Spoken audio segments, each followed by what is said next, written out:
200 imams et futurs imams ivoiriens ont été formés à l'imama à Rabat au Maroc. Ils ont également appris plusieurs métiers, dont la couture et le métier de l'électricité. Au Soudan, depuis début avril, le cœur de la révolution, situé devant le QG de l'armée à Khartoum, était occupé jour et nuit par des milliers de manifestants. À présent, que reste-t-il du sit-in? Nous aurons des réponses dans cette édition. Bonsoir, bienvenue dans le 19h. Rendons-nous à Rabat, au Maroc, au royaume chérifien. 200 imams ont été mieux outillés dans ce domaine. En plus de leur formation d'imama, ils ont également appris divers métiers, dont la couture et celui de l'électricité. Ces imams ivoiriens estiment que les métiers appris leur permettront d'être des modèles auprès de leurs fidèles et d'être indépendants et autonomes en vue d'accomplir avec sérénité leur rôle d'imam. Pagasso Kone revient de Rabat. Institut Mohamed VI de formation des imams mourchidines et mourchidates de Rabat au Maroc. C'est ici que sont formés de nombreux guides religieux pour diriger la prière dans leurs mosquées respectives. À l'intérieur, ces imams et futurs imams ivoiriens sur leurs machines de couture sont en plein cours. Parmi eux, Issa, marié et père de 8 enfants. Arrivé depuis le 12 janvier 2018 dans cet institut, il a choisi comme métier la couture. La raison. Personnellement, j'ai vu les grands imams en Côte d'Ivoire. Il y a beaucoup parmi eux qui étaient tailleurs. Donc, surtout chez moi à Bengourou, grand imam, il était un tailleur. Donc, moi, j'ai vu que vraiment ça là, il peut faire la couture à côté. Donc, ça n'empêche pas d'être imam. Pour Issa, un imam doit être un exemple et un modèle dans la société. Pour cela, il est impératif pour lui d'être autonome et indépendant. Une autonomie qui, selon lui, passe inéluctablement par un emploi. Un imam, ça ne veut pas dire que ta charge c'est là toujours sur les fidèles. Non, il faut avoir un métier, toi tu fais ça pour te nourrir toi-même. Là, comme ça, tu n'as pas besoin de quelqu'un. Comme ça, tu peux prêcher dans les normes. Les propos de Issa, appuyés par Goumané, ivoirien lui aussi, venu apprendre et approfondir sa connaissance du livre saint de la communauté musulmane, le Saint-Coran. Métier choisi, l'électricité. Si on prend l'exemple sur le prophète, il a exercé plusieurs métiers.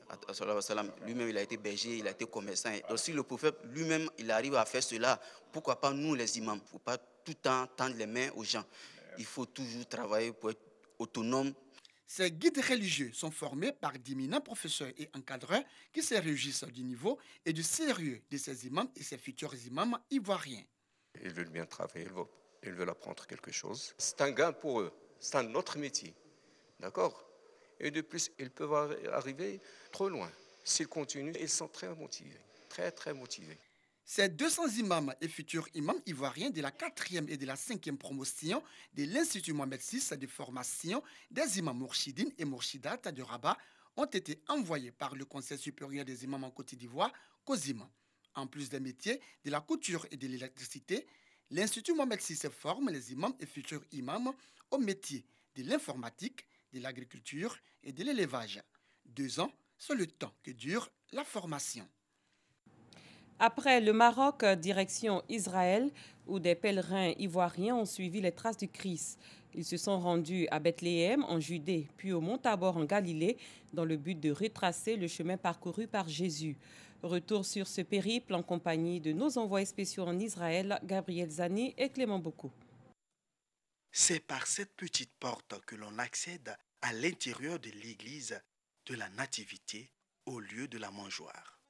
Des Asiatiques, Américains et Africains franchissent cette porte chaque jour pour voir le lieu de la naissance de Jésus et la mangeoire. C'est hautement spirituel et cela nous permet de découvrir l'Antiquité, l'histoire de l'Église part de là et c'est un plaisir pour moi de découvrir ce lieu.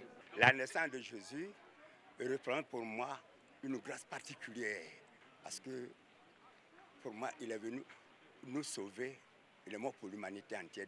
L'église de la Nativité à Bethléem concentre l'attention de la plupart des pèlerins car pour eux, tout commence par la naissance et avec elle, la mission de Jésus. Une mission qui entre dans sa phase opérationnelle ici sur le mont Tabor à plus de 200 km de Bethléem. Quasiment tous les jours, des centaines de chrétiens se rassemblent au pied de ce mont, le lieu de la transfiguration de Jésus, avec l'idée de monter au sommet de la montagne la plus culminante de la région. Il était rentré de plein pied dans son ministère, mais à partir de la transfiguration, la divinité de Christ a commencé à se révéler au monde. Alors il est important pour moi aujourd'hui de venir à ce lieu et vivre la réalité des évangiles. C'est venir pour chercher la transformation profonde pour un enfant de Dieu, pour un serviteur de Dieu. Venir pour que le ministère soit révolutionné. C'est un tournant décisif de la mission de Jésus, comme l'explique ce guide. À la transfiguration, c'est le mont où il a changé. Il a changé de sa mission purement terrestre à la mission spirituelle qu'il fallait accomplir parce qu'il était venu sur terre pour annuler le péché originel et qui devait se faire par le sacrifice. Après Nazareth en Galilée et Bethléem, c'est la ville de Jérusalem qui sera la prochaine étape du parcours des pèlerins.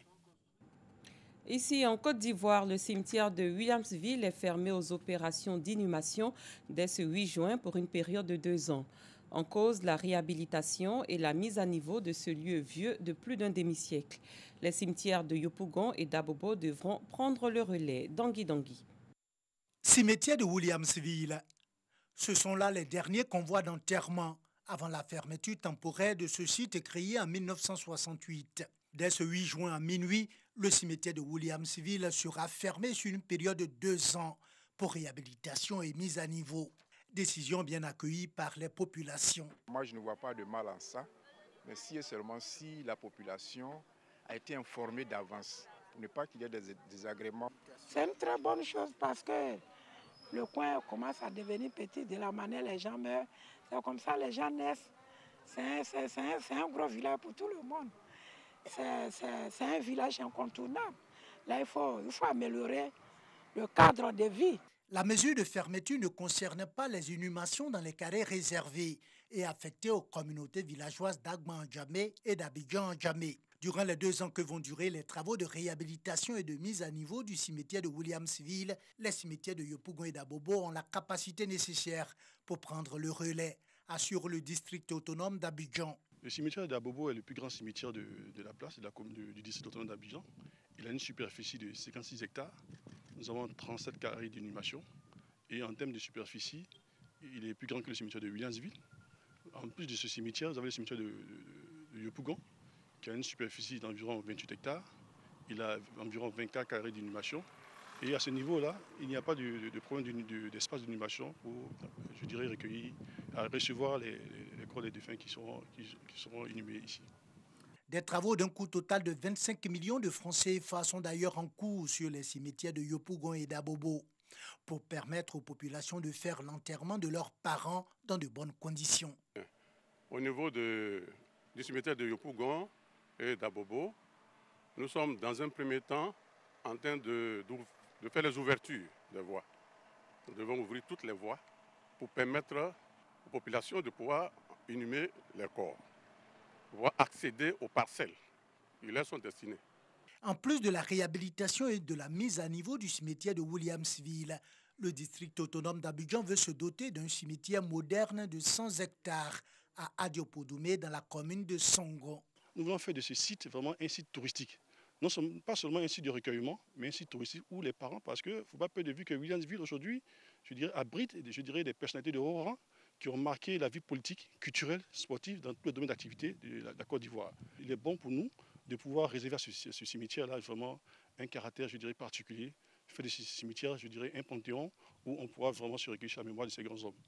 Le district autonome d'Abidjan annonce pour bientôt la réouverture des cimetières de Koumassi et de Port-Boué avec des services modernes et adaptés, après la période sanitaire de 5 ans et des travaux de réhabilitation. Un mot de culture, la 6e édition du festival Eurodé s'est tenue hier. Il s'agit d'un événement de mode qui vise à faire la promotion du pagne tissu africain ainsi que des jeunes talents évoluant dans l'univers de la mode. Plusieurs pays africains ayant pris part à ce rendez-vous ont présenté leurs différentes collections. Nous Sangaré, Pagasso Rokoni. Quand le pain tissé ivoirien sort de son usage habituel pour être ensuite utilisé pour la réalisation de tenues de ville, de sorties ou de soirées. Nous sommes à la 6e édition du festival Yoredehi, un événement de mode panafricain qui fait la promotion du pain tissé africain.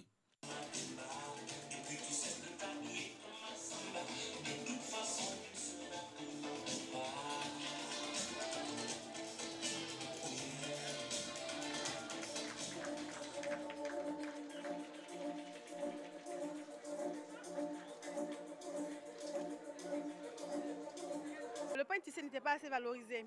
Et depuis 2013, on a commencé à le valoriser. J'ai vu qu'il y a eu beaucoup d'engouement. Aujourd'hui, beaucoup de personnes utilisent le pain tissé. Il y a aussi d'autres événements qui se créent en fonction du pain tissé. Donc je pense que ça a été un pas. Aujourd'hui, on arrive à pouvoir peut-être à le transformer autrement. On a des pagnes, on a des pagnes tissées, on a des matières qui sont faciles à coudre aujourd'hui, qui ne jurent plus. Donc il nous faut les mettre en valeur. Et il faut qu'on porte nos pagnes justement pour que ce soit apprécié aussi bien au plan national qu'à l'international. Un événement haut en couleur qui a mis en exergue de nombreux créateurs locaux avec des collections aussi belles les unes que les autres.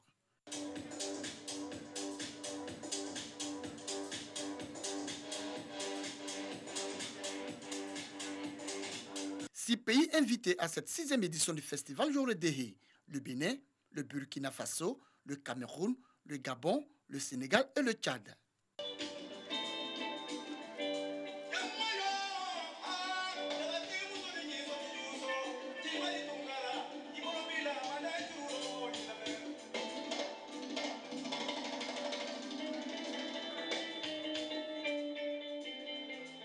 Outre le défilé de mode, Yoredehi 2019, c'est aussi le social.